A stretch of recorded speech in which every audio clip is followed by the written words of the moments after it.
अस्सलामुअलैकुम मेरे प्यारे बच्चों, मैं अथर जिलानी यूपीएस खहीपोरा से आपको साइंस पढ़ाने जा रही हूँ। क्लास 3 है, ये सब्जेक्ट साइंस है। आज का टॉपिक है हमारा parts of plant, parts of leave, parts of leave. Parts of plant मैंने आपको कल पढ़ाया, आज मैं आपको पार्ट्स ऑफ लीव पढ़ाने जा रही हूँ।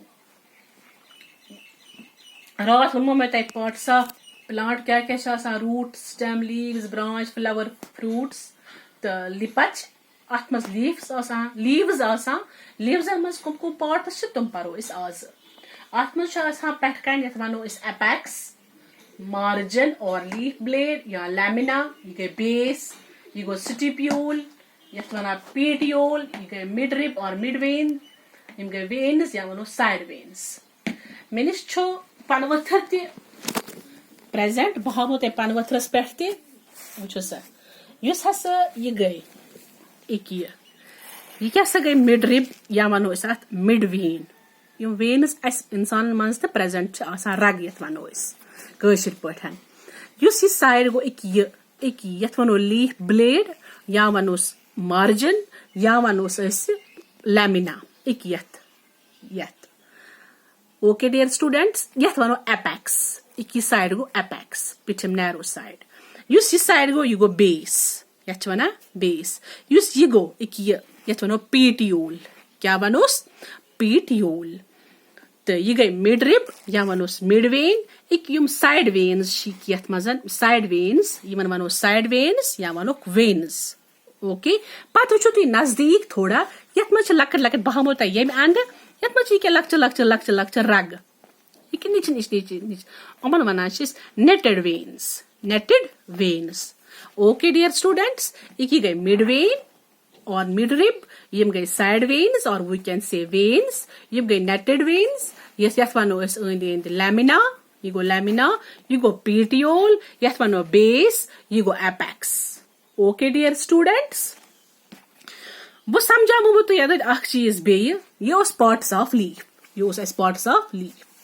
मे बासान तुम आसो तुम आमुत यह समझस मज। तो यथ मज वनमो बह तुम ब्या चीज तुम पतह यम हसा जानवर ये जानवर जंगली जानवर तुम खेवान एनिमल्स, तुम खेवान प्लांट्स की जंगली। For example lion, for example leopard, for example jackal, तुम खेवान एनिमल्स, तुम खेवान एनिमल्स। तो तुम पतह तुमन वनान कार्निवोर्स। यह थो तो यह चीज रटत याद। मान वनुक मतलब यह असली कार्निवोर्स कम गई, हर्बिवोर्स कम गई, ओमनिवोर्स कम गई। यम कार्निवोर्स गई तुम जानवर यम हसा they are carnivores flesh eating animals, flesh eating animals. Okay dear students, for example loin, for example loin, carnivores कम गई वो flesh eating animals। इथे पे ब्याख अस निशन herbivores,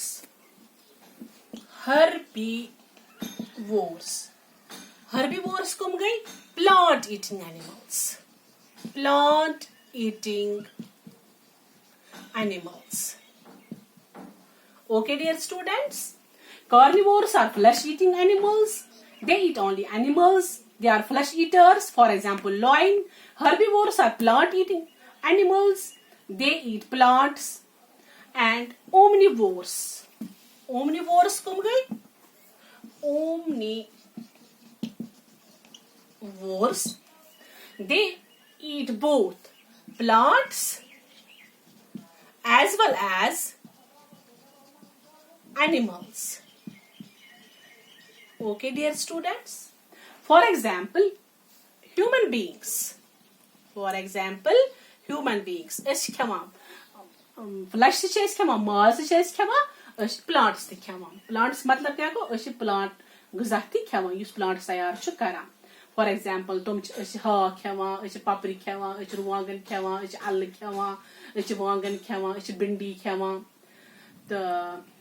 सो कत गसान पोत प्लांट्स सह प्लांट्स करान तैयार तो खेवान प्लांट्स तो एनिमल्स ते गोगजी खेवान, मुजि खेवान, अलव खेवान।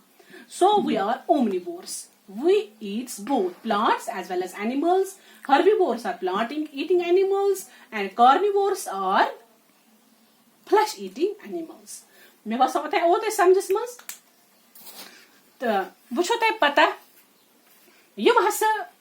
loin chu, leopard chu. Tum kya khama? Tum chi khama deer.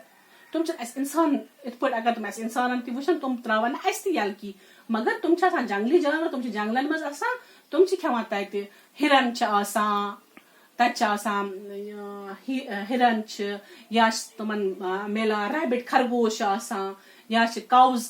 Cow गुपन तुम तुम खेवान एनिमल्स वगैरह गुरन तुम खेवान flesh eaters are they are flesh eaters तो वो क्या वनो इनडायरेक्टली हसा प्लांट इनडायरेक्टली युम कार्निवोर्स तुम तो खेवान मगर इनडायरेक्टली प्लांट्स कितकन खेवान इनडायरेक्टली प्लांट्स युम हर्बिवोर्स खेवान सिर्फ plants for example cow for example deer for example rabbit तुम खेवान प्लांट्स वो युस ये डियर काउ या रैबिट तुम कुछ खेवान लॉइन जैकल लेपर्ड तो युम खेवान प्लांट्स तो डियर बेच काउ बेच रैबिट तुम खेवान प्लांट्स युम कार्निवोरस लॉइन लेपर्ड जैकल तुम खेवान डियर बेच खेवान तुम काउज बेच खेवान तुम rabbit that means they are carnivores they are indirectly depend on plants वो क्या वनो प्लांट्स हसा जरूरी सारनी खतर चाहे सो हर्बिवोर्स आस चाहे सो कार्निवोर्स आस या चाहे तुम ओमनिवोर्स आसन वो मगर प्लांट क्या पान करान सह क्या पान खेवान सह पान करान यम हसा वो प्लांट्स ओतन गो ओत क्लियर कुस क्या खेवान कुस कितन पन पान बचावान दुनिया पे कुस कित पे सर्वाइव करान वो प्लांट्स क्या कम चीज खेवान सह क्या खेवान अगर हर्बिवोरस खेवान प्लांट्स कार्निवोरस खेवान एनिमल्स ओमनिवोरस खेवान एनिमल्स प्लांट्स क्या पान खेवान तुम क्या पान खेवान यह कर बह अंडरस्टैंड ताकि तुम गो इजी पत हेयर क्लासन मज यह अंडरस्टैंड कर यह प्लांट्स तमन मज प्रोसेस गसान तथ वनान फोटोसिंथेसिस यह फोटोसिंथेसिस कितकन प्लांट्स मज यह कर बह तुम अंडरस्टैंड तुम वुचान यह गो पन वथर ना यह मज बनमि साइड पन वथर गो यह पेठम साइड यानी कि बनमि साइड अत करान अत मज फोटोसिंथेसिस तैयार अत मज लकट लकट पोर्स क्या लकट लकट पोर्स तमन वनान स्टोमेटा तथ वनान stomata singular form stomata stoma means mouth in Greek language stoma means mouth in Greek language तो लकट लकट पोर्स अत मज तुम स्टोमेटा इत स्टोमेटा यह कित पे बोजन ये मैग्निफाई करान अंडर माइक्रोस्कोप ये वुचान माइक्रोस्कोपस अंडर अत लकट लकट लकट लकट लकट लकट जद तो तुम गित पे तुम इत पे यह क्या करान यह मदद अत लीव्सन यह करान एयरस मज कार्बन डाइऑक्साइड प्रेजेंट बेरान लाइट आफ्ताब नश हासिल तो करान आफ्ताब नश लाइट हासिल बे कार्बन डाइऑक्साइड एब्जॉर्ब एटमॉस्फेयरस मज तो बे प्लांट्स मूल मे तह रात वोनमो रूट्स तुम करान absorb water and minerals from the soil पे रलान तो करान गज़ा तैयार लीव्सन मज ओके डियर स्टूडेंट्स तथ प्रोसेस वनान फोटोसिंथेसिस तो स्टोमेटा रेस्पॉन्सिबल अमि खतर एयर तो सनलाइट एब्जॉर्ब करान फ्रॉम द एटमॉस्फेयर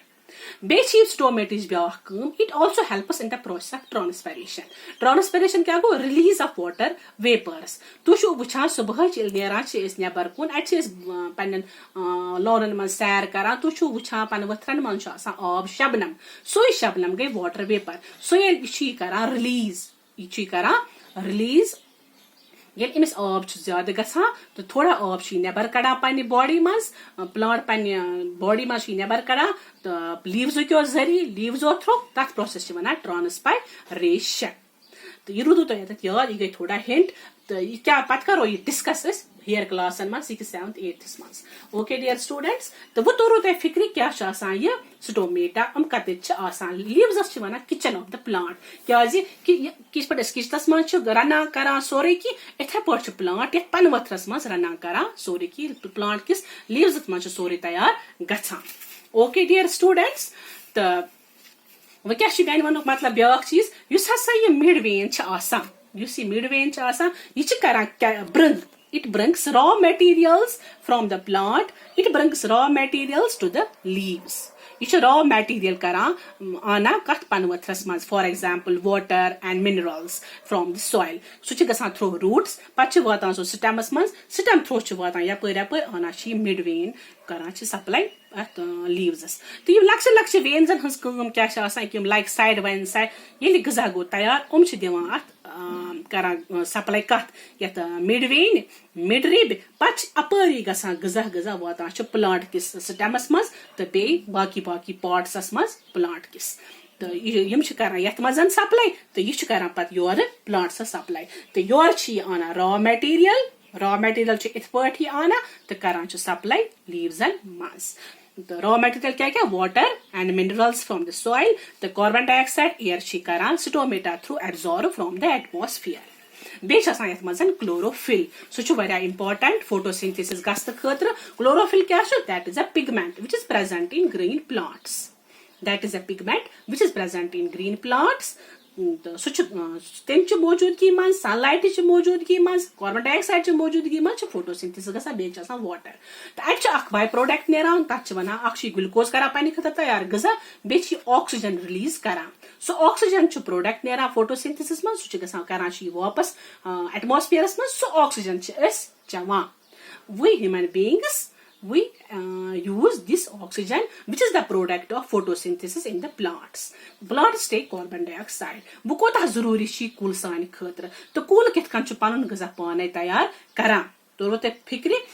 तो अस चवान सोई ऑक्सीजन तवे तमिस पत हेकान जिंद रूज अगर अस ऑक्सीजन गस मिनट खतर बंद अगर अस शाह 1 मिनटस बंद करान तो अस सान खतर छु सो वारिया मुश्किल हवा ऑक्सीजन 1 मिनट खतर बंद गन तो यह तोरू तुम फिक्री वह कत प्लांट गजा आना प्लांट पन गजा करान पाने तैयार तो बाकी हर्बीवोरस ओमनीवोरस कार्निवोरस डिपेंड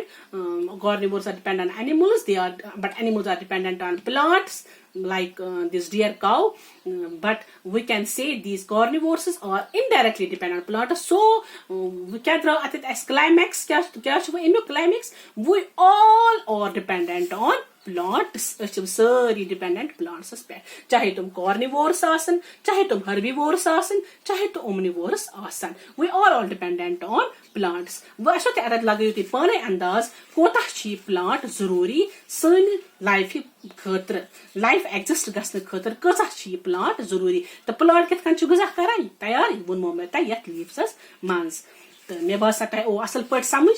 तह तोरमुत फिक्री पत क्या गसान फुल अमिच डिस्क्राइब फॉर एग्जाम्पल एक्सप्लेन कर सह करो पे 6th 7th 8th मज ये थोड़ा इंट्रोडक्शन इतिस वो मे तुम खुदा सब थो वार पन्न गरन मज खुदा हाफिज टेक केयर बाय।